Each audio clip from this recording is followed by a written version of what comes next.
Someone asked me recently, how do I claim my artistic voice at 50 after decades of playing it safe? And my first thought was, have you really been playing it safe? Or have you simply been living? There's a difference. Because when I look back over my own life, I wasn't hiding. I was raising children, building a career, trying to stay married, taking care of family emergencies, trying not to lose the house, trying not to lose myself. I don't call that playing safe. I call that being human. But somewhere, usually around 50, the equation changes. Not because I suddenly became brave, because I suddenly became aware. I realized there are fewer years in front of me than behind me. That isn't depressing. It's clarifying. I stopped asking, what if they don't like it?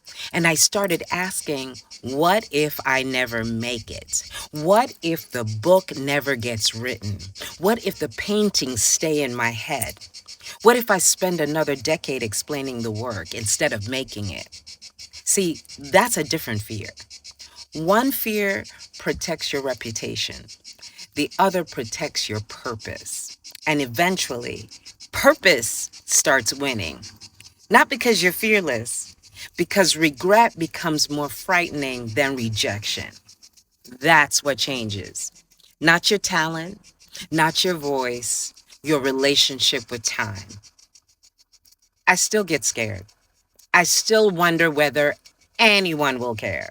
I still hear that quiet voice asking, who do you think you are? The difference is, I don't let her make decisions anymore. So, no, I don't think your voice suddenly appears at 50. I think 50 removes the illusion that you'll always have another chance. You realize you spent decades collecting something, stories, failures, joy, loss, wisdom, questions, contradictions.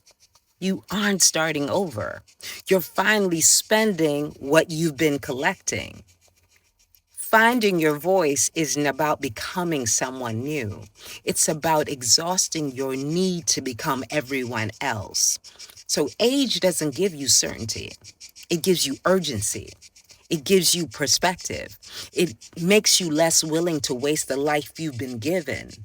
Because eventually, the risk isn't speaking.